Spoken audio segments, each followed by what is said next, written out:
Bonjour à tous, aujourd'hui je vous propose de découvrir un montage très fonctionnel et très simple, c'est le montage en ligne.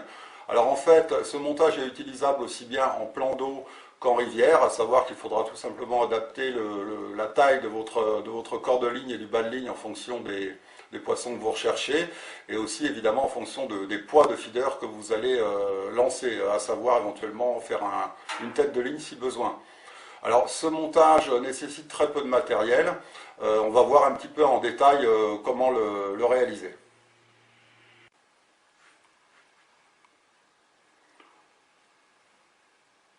Alors première étape de ce montage, on va venir donc enfiler la perle agrafe sur le corps de ligne. Comme ceci. Donc la perle agrafe. Ensuite, deux possibilités s'offrent à nous. Alors la première est d'enfiler une perle en caoutchouc qui va donc faire amortisseur entre la perle agrafe et l'émerillon qui va suivre cette perle en caoutchouc. Ou alors emprunter un petit accessoire qu'utilisent fréquemment nos carpistes qui s'appelle le shock bead. Alors le shock bead va représenter un avantage sur la perle, à savoir que sa taille est un peu plus importante que celle d'une perle, et cela va permettre, lorsque le montage est terminé, de constater que le corps de ligne et le bas de ligne sont davantage écartés qu'avec la petite perle en caoutchouc. Donc je vous propose de faire ce montage avec ce fameux shock bead.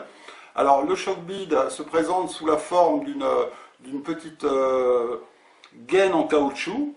Alors on va donc tout simplement l'enfiler à la suite de l'agrafe sur le corps de ligne, comme ceci.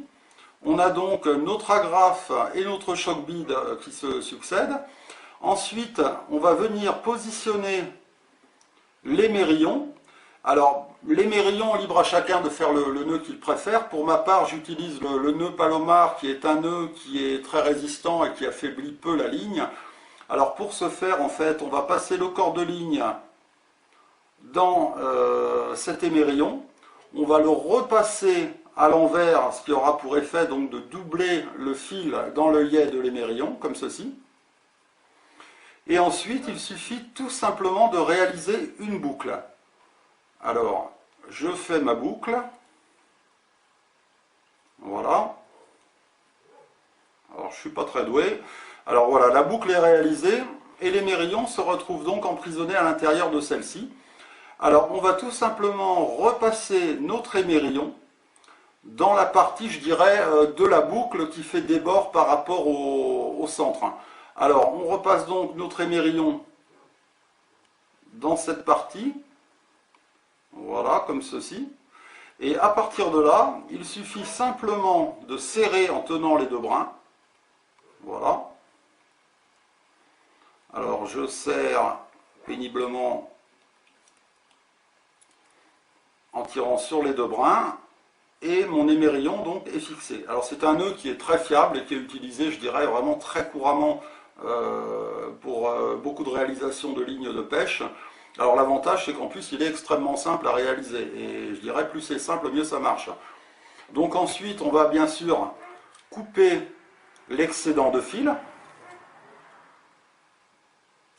comme ceci.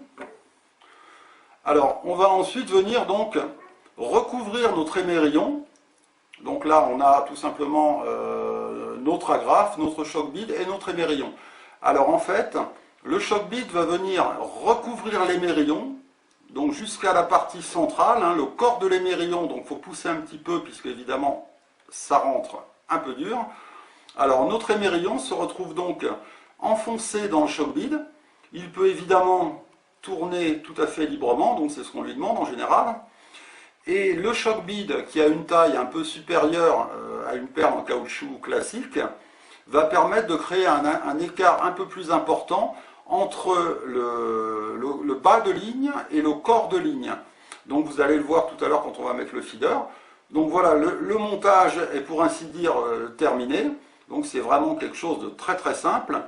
Alors, si l'on attache un feeder, alors que ce soit un feeder à amorce, un feeder à asticot, peu importe, là en l'occurrence c'est un feeder à asticot, donc je le mets sur la graffe et vous allez constater que ce montage, grâce au shock bead, donc qui est beaucoup plus important qu'une petite perle, le shock bead va permettre de créer un décalage entre le corps de ligne et le bas de ligne qui va venir se positionner ici.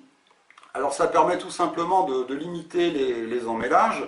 Alors à savoir que ce type de montage est très souple et donc on a parfois quelques bouclages, rien de bien méchant, mais c'est un montage, je dirais, qui va emmêler un petit peu plus qu'un montage 3 boucles.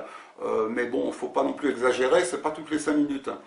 Donc on peut éventuellement remédier à ce petit problème d'emmêlage qui arrive parfois en tressant la partie terminale qui est ici, chose que je vous montrerai sur une autre vidéo.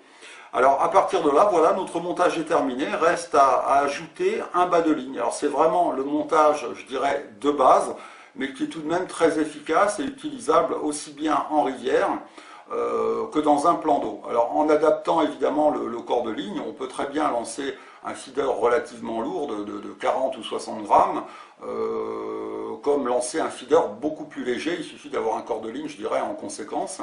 Et voilà, donc ça c'est, je dirais, pour celui qui achète sa première canne feeder et qui veut l'utiliser très rapidement, sans se torturer l'esprit, en l'espace de vraiment 3 fois rien de temps, on réalise ce montage et on peut pêcher. Voilà. Et même aujourd'hui, moi qui pêche quand même depuis un certain temps, je l'utilise toujours parce que plus c'est simple et mieux ça marche. Et le feeder, c'est vraiment une technique qui est très simple.